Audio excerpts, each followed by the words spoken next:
بالله من شرور أنفسنا ومن سيئات أعمالنا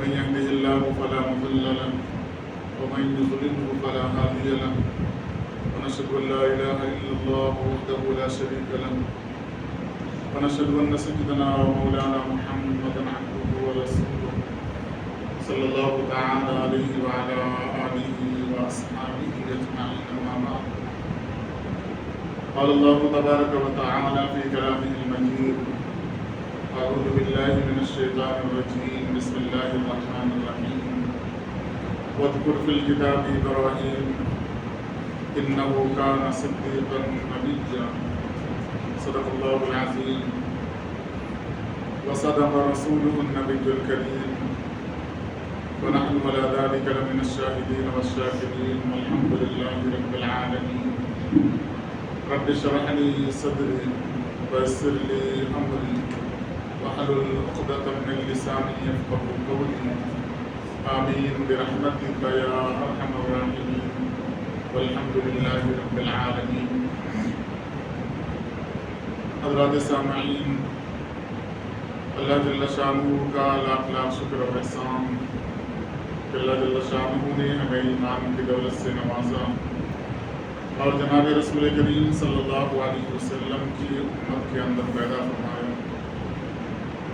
اور نبی کریم صلی اللہ علیہ وسلم کا لاکھ لاکھ شکر و احسان کہ آپ صلی اللہ علیہ وسلم نے دین کی باتوں کو ہم تک پہنچایا۔ ذی قاعدہ کا مہینہ اگر آج چاند نکل گیا تو انشاءاللہ ختم ہو جائے گا۔ اس کے بعد کا جو مہینہ ہے اس مہینے کے اندر کچھ ایسی عبادات ہیں جو عبادتیں ذی الحجہ کے مہینے کے علاوہ کسی اور مہینے میں ادا نہیں کی جا سکتی۔ حج کی عبادت ہے، قربانی ہے، یہ دو اہم اور بڑی عبادتیں ہیں جن عبادتوں کا تعلق آنے والے مہینے سے ہے۔ حج جس طریقے سے عام فرض عبادتیں ہیں اسی طریقے سے حج بھی اللہ تبارک و تعالی نے امت محمدیہ کے ان افراد کے اوپر فرض کیا ہے جو حرم تک جانے کی طاقت رکھتے ہوں، اتنا مال رکھتے ہوں کہ وہاں تک جا کر واپس آ سکیں، اور گھر کے اندر جو افراد رہ رہے ہوں ان کے اخراجات، کھانے پینے کی چیزیں بھی وہ چھوڑ کر جا سکیں۔ جس طریقے سے ظہر کی اذان، ظہر کا وقت ہوتا ہے، ظہر کی نماز فرض ہو جاتی ہے، اب اگر بندہ یہ چاہے کہ ظہر کی عبادت کو عصر کے وقت میں ادا کروں تو وہ عبادت ادا نہیں ہوگی۔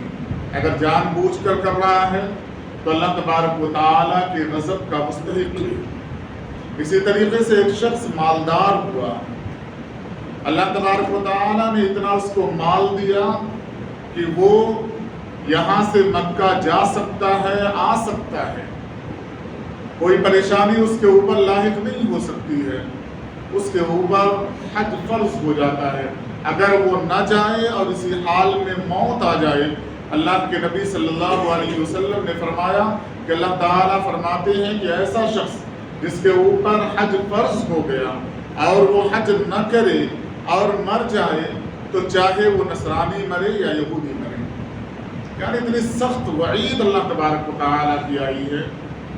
حج کے فرض ہو جانے کے بعد حج ادا نہ کرنا گویا اس بات کی دلیل ہے کہ وہ شخص اسلام پر اس کی موت نہیں ہو رہی ہے۔ لیکن دیکھا یہ جاتا ہے معاشرے کے اندر کہ حج کے فرضیت کے باوجود آدمی یہ سوچتا ہے کہ ابھی گھر بنا لوں گا، بچوں کی شادی کر لوں گا، دوسری اور چیزیں ہیں، ابھی میں جوان ہوں، بوڑھا ہو جاؤں گا، اس کے بعد حج ادا کروں گا۔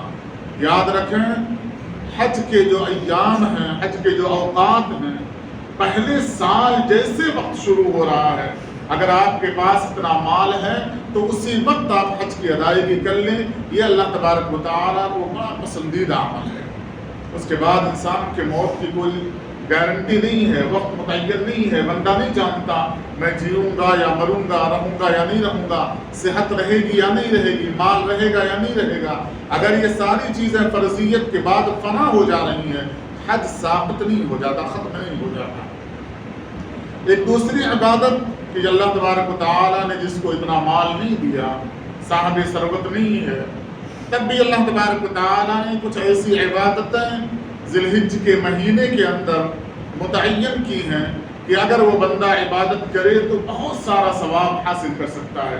قرآن کریم کی ایک سورت ہے سورہ فجر، اللہ تبارک و تعالیٰ نے اس کے اندر کچھ قسمیں کھائی ہیں اور 10 ذی الحجہ کی جو 10 راتیں ہیں اس کی قسم کھا کر اس کی فضیلت کو بیان کیا۔ والفجر ولیال عشر، اللہ تبارک و تعالیٰ نے فرمایا نماز فجر کے وقت کی قسم کھائی اور 10 راتوں کی قسم کھائی۔ مفسرین نے لکھا ہے کہ اللہ تبارک و تعالیٰ جب کسی چیز کی قسم کھاتا ہے تو اس چیز کی عظمت، اہمیت کو بیان کرنا مقصود ہوتا ہے۔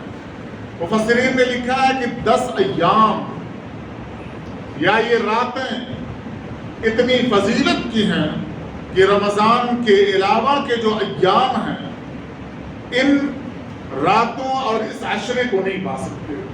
روزہ رکھنا، بعض علماء کرام نے لکھا ہے کہ ایک دن کا روزہ 1 سال کے برابر ثواب دیتا ہے۔ رات کے اندر جاگ کر عبادت کرنا شب قدر کی عبادت کے برابر ثواب ملتا ہے۔ کوئی بھی آپ نیک کام کریں اس پورے عشرے کے اندر بہت زیادہ ثواب ملتا ہے۔ مفسرین نے لکھا، علماء نے لکھا ہے کہ حج کے ایام جو کہ عید کے بعد سے شروع ہو جاتے ہیں، حاجی حضرات اس مہینے کے ابتدا میں احرام باندھ لیتے ہیں۔ احرام کے باندھنے کے بعد ناخن، بال نہیں کاٹا جاتا۔ ہم ان کی مشابہت اگر اختیار کریں گے تو اللہ تبارک و تعالیٰ بے شمار ثواب دیں گے۔ ناخن کا نہ کاٹنا، بال کا نہ کاٹنا یہ مستحب عمل ہے، فرض یا واجب عمل نہیں ہے۔ اگر کوئی بندہ ناخن کاٹ لے گا، بال کتروا لے گا، کاٹ لے گا تو اسے گناہ نہیں ملے گا، لیکن اگر نہ کاٹے تو بے انتہا ثواب اسے ملے گا۔ تو یہ اعمال ہیں جن اعمال کے بارے میں کچھ غلط فہمیاں بھی لوگوں نے پال رکھی ہیں کہ اگر کسی نے ناخن کاٹ لیا تو اس کی قربانی نہیں ہو سکتی۔ غلط بات ہے۔ علم حاصل کریں، تفسیریں دیکھیں، ان کتابوں کا مطالعہ کریں، بیانات کو سنیں یا سوالات کریں۔ سوالات سے علم میں اضافہ ہوتا ہے تاکہ آپ کو پتہ چلے۔ بعض حضرات تو اتنا اعتراض کرتے ہیں قربانی پر کہ آپ نے قربانی کے بارے میں علم نہیں دیا، اطلاع نہیں دی، ہم نے ناخن ہی نہیں کاٹا، ہم نے بال نہیں کاٹا۔ ایسا لگتا ہے کہ قربانی کے ساتھ دونوں چیزیں لگی ہوئی ہیں۔ ثواب کا کام الگ ہے، لیکن اس ثواب کو اپنے اوپر لازم کر لینا یہ شریعت کا مزاج نہیں ہے۔ میں نے گزشتہ جمعہ بتایا تھا اللہ کے نبی صلی اللہ علیہ وسلم کو جب اختیار دیا جاتا تو آپ سب سے سہل اور آسان چیز کو اختیار کرتے۔ کسی عمل کی بنیاد پر کسی کو مصیبت میں ڈال دینا یہ ثواب کا کام نہیں ہے، یہ تو گناہ کا کام ہے۔ آپ صلی اللہ علیہ وسلم نے فرمایا کہ جس کے زبان، جس کے ہاتھ سے مسلمان محفوظ نہ ہو وہ مسلمان ہے کوئی نہیں سکتا۔ من سلم المسلمون من لسانہ ویدہ، بہت وضاحت کے ساتھ اللہ کے نبی صلی اللہ علیہ وسلم نے بتایا۔ اور ایک اور چیز، چونکہ ابھی تو قربانی کے ایام آئندہ آنے والے ہیں، ایک جمعہ اور ملنے والا ہے، لیکن ایک بات کا خاص خیال رکھیں کہ کوئی ایسی عبادت جس عبادت سے کسی ایک بندے کو تکلیف ہو جائے وہ عبادت اللہ کے لیے نہیں ہو سکتی۔ آپ صلی اللہ علیہ وسلم حضرت عائشہ صدیقہ رضی اللہ تعالی عنہا کے حجرے میں نماز پڑھتے تھے، لیکن عام اجازت تھی کہ حجرہ چھوٹا ہے، روم چھوٹا ہے، آپ پیر پھیلا کے سوئیں۔ حضرت عائشہ رضی اللہ تعالی عنہا کو آپ اجازت دیتے تھے کہ پیر پھیلا کے سوئیں۔ آپ اگر حجرے کا تصور کریں گے ایک آدمی کھڑے ہو کر عبادت کرنا چاہے، ایک سونا چاہے، سجدہ بہت مشکل سے ہو سکتا ہے۔ آپ صلی اللہ علیہ وسلم سجدے میں جاتے تھے، پیر کو ہاتھ لگاتے تھے کہ پیر سمیٹ لو۔ حضرت عائشہ رضی اللہ تعالیٰ عنہ پیر سمیٹتی تھی، آپ سجدہ کرتے تھے۔ اور ایک اندازہ تھا حضرت عائشہ رضی اللہ تعالیٰ عنہ کا کہ اتنی دیر میں سجدہ ہو گیا ہوگا، پھر پیر پھیلا دیا۔ اور عبادت چل رہی ہے، یہ کیفیت بھی چل رہی ہے، لیکن کبھی غصے کا اظہار آپ صلی اللہ علیہ وسلم نے نہیں کیا۔ عمر کے تقاضے کہ حضرت عائشہ رضی اللہ تعالیٰ عنہ کی عمر کم، آپ صلی اللہ علیہ وسلم کی عمر زیادہ۔ محدثین لکھتے ہیں کہ جس وقت رخصتی ہوئی، حضرت عائشہ رضی اللہ تعالیٰ عنہ گڑیا لے کر آئی تھی، کھیلنے کے لیے کھلونا لے کر آئی تھی۔ عمر کم تھی، مزاج نہیں بدلا جا سکتا۔ فقیہہ ہیں، عالمہ ہیں، بہت علمی شخصیت حضرت عائشہ رضی اللہ تعالیٰ عنہ کی، آپ صلی اللہ علیہ وسلم کی زوجہ ہیں۔ ساری صفتوں کے باوجود کم عمری کی وجہ سے کھیلنے کی جو صفت تھی وہ صفت موجود ہے۔ حدیث کے اندر آتا آپ صلی اللہ علیہ وسلم باہر چلے جایا کرتے تھے، چھوٹی چھوٹی بچیوں کو بلا کر کھیلتی تھی حضرت عائشہ صدیقہ رضی اللہ تعالیٰ عنہ۔ آپ کو کبھی ضرورت پیش آتی تھی، آپ حجرے میں آتے تھے، انجان بڑھ کر حجرے میں داخل ہوتے تھے، تو کہیں ایسا نہ ہو کہ حضرت عائشہ رضی اللہ تعالیٰ عنہ یا آپ کے ساتھ کھیلنے والی بچیوں کو تکلیف ہو جائے۔ اتنا احساس۔ اور ہم جب قربانی کے لیے جانور خریدتے ہیں، خریدنے سے لے کر قربانی کے اختتام تک 3 دن کا جو دن، 3 ایام جو ہوتے ہیں، 3 جو دن ہوتے ہیں، پورا شہر گندگی میں ڈوبا ہوا ہے۔ ایسی عبادت اللہ کو نہیں پسند۔ اللہ تعالیٰ نے فرمایا، اللہ کے نبی صلی اللہ علیہ وسلم نے فرمایا پاکی آدھا ایمان ہے۔ نظافت کے بارے میں فرمایا مومن کی شان ہے نظافت۔ پاکی الگ چیز ہے، صفائی الگ چیز ہے۔ فرمایا راستے میں چلتے ہوئے اگر کسی نے پتھر کو ہٹا دیا یہ مومن بنتا ہے۔ یہ ایمان کے شعبے میں سے ایک شعبہ ہے۔ کیوں؟ شاید وہ پتھر کسی بندے، کسی بچے، کسی بوڑھے، کسی جوان کے پیروں کو لگے، اسے تکلیف ہو جائے، ایک خیالی بات ہے، شاید اسے لگے۔ اگر اسے لگا، اسے تکلیف ہوئی، میں نے دیکھا، میں نے نہ اٹھایا، آپ صلی اللہ علیہ وسلم نے فرمایا دیکھ کر نہ اٹھانے والا مومن نہیں ہو سکتا، کیونکہ ایک ایذا دینے والی چیز کو، ایک تکلیف دینے والی چیز کو اس نے راستے سے ہٹایا نہیں۔ یہ ایمان کی صفتیں ہیں۔ آپ اندازہ لگائیں، وہ کچرا، وہ اوجھڑی اور وہ ہڈیاں جو روڈوں پر ڈال دیا کرتے ہیں، کیا کسی کو تکلیف نہیں ہوتی ہوگی؟ جانور کے خریدے جانے کے بعد جو گندگی مچائی جاتی ہے، روڈوں پہ جو بھونا جاتا ہے اور کچرا ہی ڈال دیا جاتا ہے، خون یوں بہتے رہتا ہے، کیا آپ کو اندازہ ہے کسی کو تکلیف نہیں ہوتی ہوگی؟ اللہ تبارک و تعالیٰ نے حضرت ابراہیم علیہ السلام سے فرمایا اسلم۔ حضرت ابراہیم علیہ السلام نے کہا اسلمت لرب العالمین۔ اللہ تعالیٰ اپنی بات کو منوانے والا ہے، کہا میری بات کی طرف متوجہ ہو، مانو۔ کہا اللہ کو مخاطب کیا حضرت ابراہیم نے کہ میں نے آپ کو تسلیم کر لیا، مان لیا، جو آپ کہیں گے اور میں ماننے کے لیے تیار ہوں۔ آپ اندازہ لگائیں کہ جس وادی میں جا کر حضرت ابراہیم علیہ السلام نے اپنی اولاد کو چھوڑا ہے، اپنے بیوی کو تھوڑا سا کھجور دیا ہے، مشکیزے میں پانی دیا ہے، اور جب پلٹنے لگے بیوی سوال کر رہی ہے یہاں چھوڑ کر کیوں چلے جا رہے ہیں؟ بیوی کو چھوڑ دینا، بچوں کو چھوڑ کر چلے جانا کتنی تکلیف ہوتی ہے، وہ آدمی اس کا اندازہ لگا سکتا ہے جو خود اپنے اہل و عیال کو چھوڑ کر باہر ہے۔ اسے احساس ہوگا کہ بیوی بچوں کو چھوڑنا کتنا تکلیف دے گا ہے۔ زبان سے آواز نہیں نکل رہی ہے، اللہ کا حکم ایک طرف، بیوی بار بار سوال کر رہی ہے، تو آخر میں پوچھا کہ اللہ کا حکم ہے، کہا ہاں اسی کا، اور چلے گئے۔ آپ پوری اگر تاریخ اٹھا کر دیکھیں گے، علماء مفسرین کے اقوال کو اٹھا کر دیکھیں گے، تو جو کھجوریں تھی، جو سرمایہ تھا، وہ سرمایہ بیوی بچے کے پاس چھوڑ دیا تھا، اور خود ہجرت کر کے دور جانا ہے، یہ تو بچے یہی رہے گی، بچہ یہی رہے گا، بیوی یہی رہے گی، نہ ان کے پاس آمدنی کا کوئی ذریعہ، کھانے کمانے کا کوئی ذریعہ، نہ اپنے پاس۔ جو کچھ تھا اس واسطے اہلیہ کو دے دیا، اس واسطے دے دیا کہ ایک کمزور ذات ہے، اس کے ساتھ ایک بچہ لگا ہوا ہے، میں طاقتور ہوں، برداشت کر سکتا ہوں۔ ایک دم خالی ہاتھ نکل گئے، اور جب ایک دم چھپ گئے، اولاد چھپ گئی، بیوی چھپ گئی، تب جا کر اللہ تبارک و تعالیٰ سے دعا کیا کہ اللہ جو میرے پاس تھا میں نے دے دیا، جب کھجوریں تھی، مشکیزے میں پانی تھا، میں نے دے دیا، اے اللہ تیرے حوالے، یہاں پر آپ آبادی بسانا، اللہ تبارک و تعالیٰ سے دعا کیا، اور ایسے پھل اور فروٹ انہیں دینا جو یہاں اگتا نہ ہو۔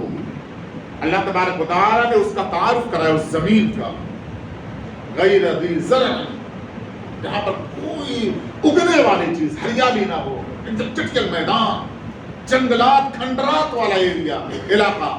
حضرت ابراہیم علیہ السلام ایک قربانی دے کر جا رہے ہیں۔ جب اللہ تبارک و تعالیٰ کو کوئی قربانی پیش کرتا ہے اور معاً اللہ تبارک و تعالیٰ سے کسی چیز کا سوال کرتا ہے تو اللہ تبارک و تعالیٰ اسے وہ چیز دے دیتی ہے۔ اسی واسطے حدیث کے اندر آتا ہے جب گناہ کا داعیہ دل کے اندر پیدا ہو، آپ نے کوئی چیز دیکھی، لالچ پیدا ہوئی، آپ نے منہ موڑا، اس کی طرف نہیں دیکھا اور اللہ تبارک و تعالیٰ سے کوئی چیز مانگی تو اس کے عوض اللہ تبارک و تعالیٰ وہ چیز ضرور دے دیتے۔ حضرت ابراہیم علیہ السلام نے اپنے لیے کوئی سوال نہیں کیا، اپنی اولاد کے لیے سوال کیا اور کہا کہ وہاں آباد کرنا، پھل اور فروٹ سے انہیں روزی پہنچانا، یہ اللہ کے نبی حضرت ابراہیم علیہ السلام نے دعا کیا اور چلے گئے۔ حدیث کے اندر آتا ہے کچھ سال گزرنے کے بعد اللہ تبارک و تعالیٰ نے انہیں خواب میں دکھایا ہے کہ آپ ذبح کر رہے ہیں اپنے بیٹے کو۔ اب واپس آئے حضرت ابراہیم علیہ السلام اور آ کر اپنے بیٹے کو اپنے خواب کا تذکرہ کیا، اسی خواب کی بنیاد پر قربانی کی جو عبادت اللہ تبارک و تعالیٰ نے فرض کی، متعین کیا، اور وہ اعمال جو حضرت ابراہیم، حضرت اسماعیل، حضرت حاجرہ رضی اللہ تعالیٰ عنہم کے ذریعے سے پیش آئے ہیں، ان تمام اعمال کو عملی شکل میں اللہ تبارک و تعالیٰ نے محفوظ رکھا۔ کیوں؟ میرے بندے نے میری بات کو تسلیم کر لیا، یہ کہا کہ اے اللہ میں آپ کی بات ماننے کے لیے تیار ہوں۔ قرآن کریم میں اسی نبی کا تذکرہ اللہ تبارک و تعالیٰ نے بڑی کثرت سے کیا ہے۔ سورہ مریم میں کہا وَاذْكُرْ فِي الْكِتَابِ إِبْرَاهِيمَ إِنَّهُ كَانَ صِدِّيقًا نَبِيًّا۔ کئی صورتیں ہیں جہاں اللہ تبارک و تعالیٰ نے حضرت ابراہیم علیہ السلام کا تذکرہ پہلے پارے میں ہے، 8ویں پارے میں ہے، 23ویں پارے میں ہے، 17ویں پارے میں ہے، 16ویں پارے میں، کثرت سے اللہ تبارک و تعالیٰ نے تذکرہ کیا۔ امام الانبیاء، امام الناس کا لقب دیا، خلیل اللہ کا لقب دیا، بڑے اونچے مقامات دیے، بڑا قرب اللہ تبارک و تعالیٰ نے عطا کیا۔ اپنا گھر بنوایا ہے جسے فرشتوں سے بنوایا تھا، مٹ جانے کے بعد، ٹوٹ جانے کے بعد ایک نشانی رکھی جس کی طرف ہم منہ کر کے نماز پڑھتے ہیں، جہاں جانے کی ہر مومن کی چاہت ہوا کرتی ہے۔ اس ابراہیم علیہ السلام کا تذکرہ اللہ تبارک و تعالیٰ نے بڑے انوکھے انداز میں کیا، کہا آپ تذکرہ کیجیے، اور خود اللہ تعالیٰ تذکرہ کر رہے ہیں۔ صدیقاً نبیہ کا، سچے نبی، تمام انبیاء سچے۔ اب اس کے بعد تذکرہ کیا ہے ابراہیم علیہ السلام، بچپنے کا تذکرہ 8ویں پارے کے 7ویں پارے کے اندر موجود ہے، آپ اس کو دیکھ سکتے ہیں، بڑا تفصیلی واقعہ ہے۔ میں تھوڑی تھوڑی چیزیں بیان کر کے آئندہ جمعہ قربانی کے اوپر انشاءاللہ بیان کروں گا۔ تو ابراہیم علیہ السلام کا وہ واقعہ اللہ تبارک و تعالیٰ نے سورہ مریم کے اندر تذکرہ کیا جہاں اپنے باپ کو مخاطب کیا۔ مفسرین نے لکھا ہے خاندانی جو پیشہ تھا ابراہیم علیہ السلام کے خاندانی پیشہ، بت بنانا، عبادت کرنا، بیچنا، یہی کاروبار تھا۔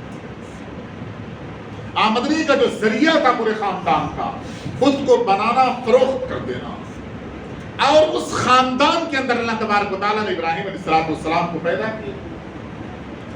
اب خاندانی پیشے کی مخالفت جہاں سے رزق آ رہا ہے، یعنی رزق ایک دم رزق کے دروازے بند ہونے والے ہیں، ابراہیم علیہ السلام کی مخالفت پر یہ کام آسان نہیں ہے کہ بندہ کر لے۔